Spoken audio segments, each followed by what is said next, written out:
I'm Michael Lippin, and this is Voice of America's VOA China 360, a weekly podcast looking at how China influences the rest of the world and how China is influenced by the world, including America.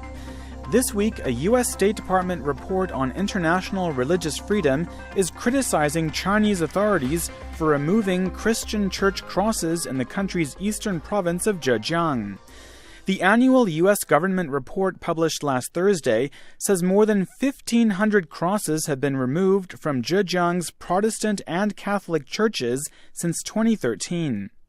It says some local authorities went a step further and demolished several of those churches completely as part of the campaign against what provincial leaders call illegal structures.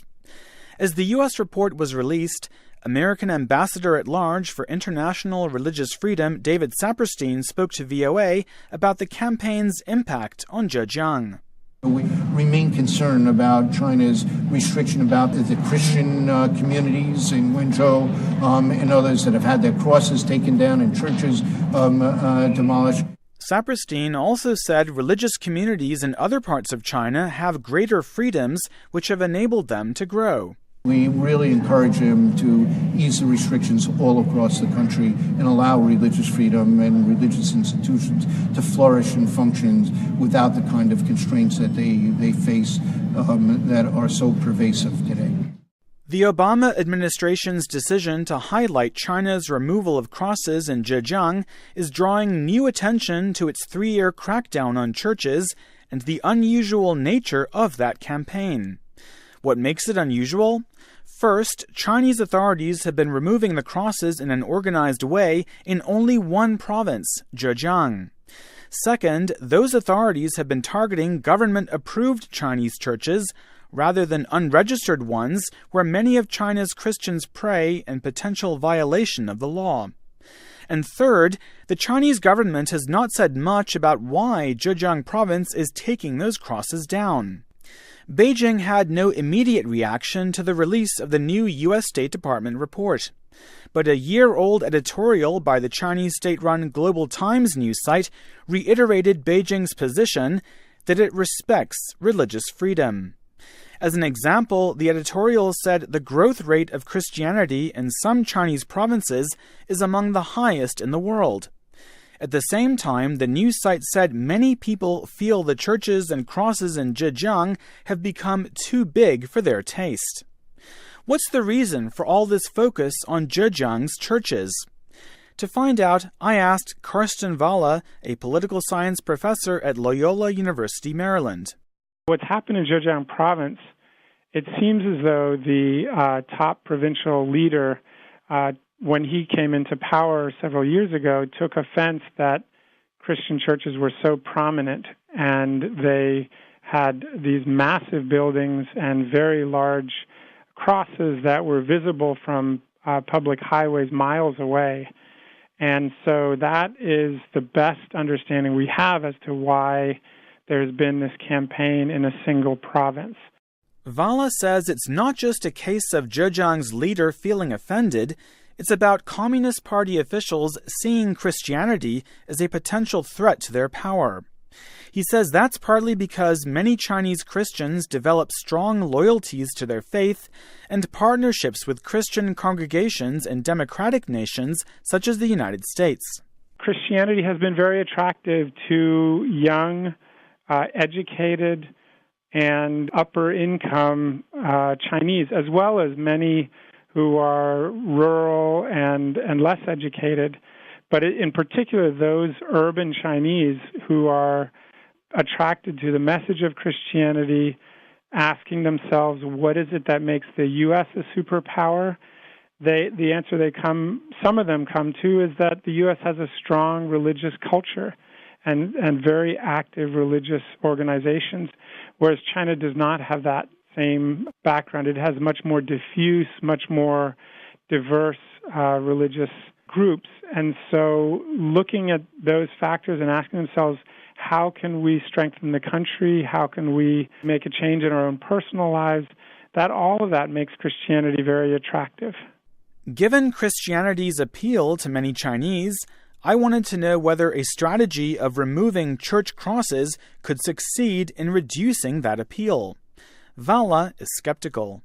Part of the DNA of Christianity is to expect resistance and even persecution, if you will.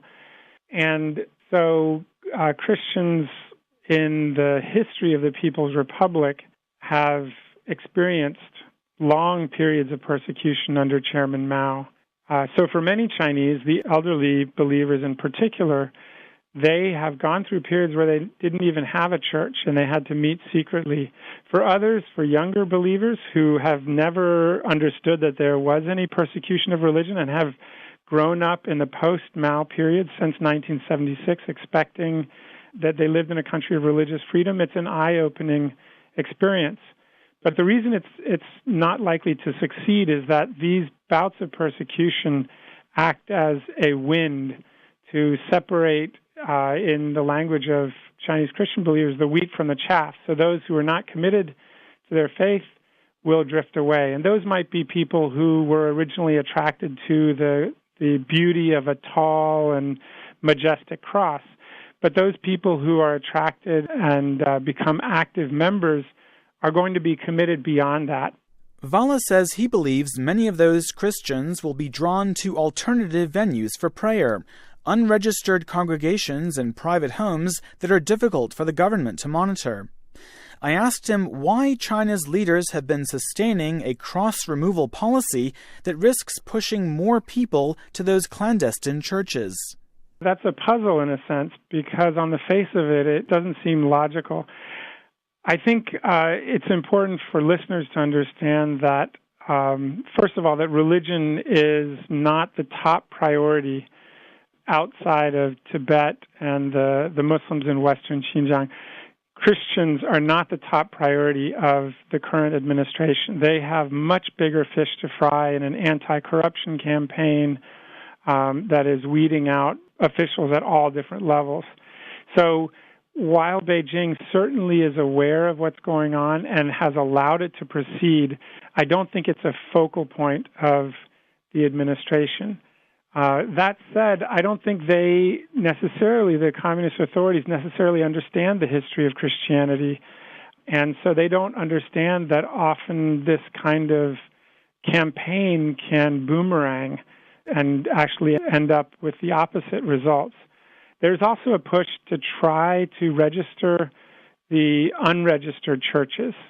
At the very local level, there have been reports and discussions about linking those congregations to essentially what are the lowest level of the state hierarchy, neighborhood watch committees. And so maybe the government thinks, the Communist Party is imagining that if they are registering the unregistered groups and then putting pressure on the official churches, that this will have a successful result. But history shows time and again that when persecution comes, it leads to a temporary lull and then a resurgence of believers.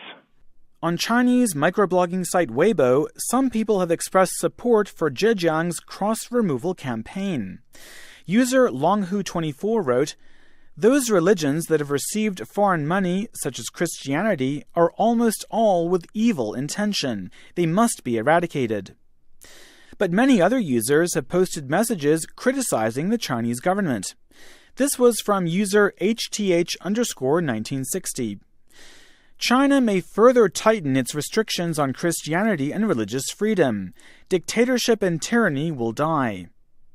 And from another Weibo user, "It's not the church buildings the authorities tear apart, but rather the people's hearts. I respect the bravery those Christians have demonstrated by protesting the campaign." Well, how do you think the removal of crosses in Zhejiang will affect the future of Christians there and in other parts of China? You can share your thoughts on Twitter at VOA China 360 and on my Facebook profile, michael.lippin, as well as on SoundCloud at soundcloud.com/VOA-English. You can also subscribe to this podcast on iTunes. Just search for VOA China 360. Before I go, my thanks to VOA intern Mingmin Xuan for her help in researching this report. That's it from me for this week. Bye for now.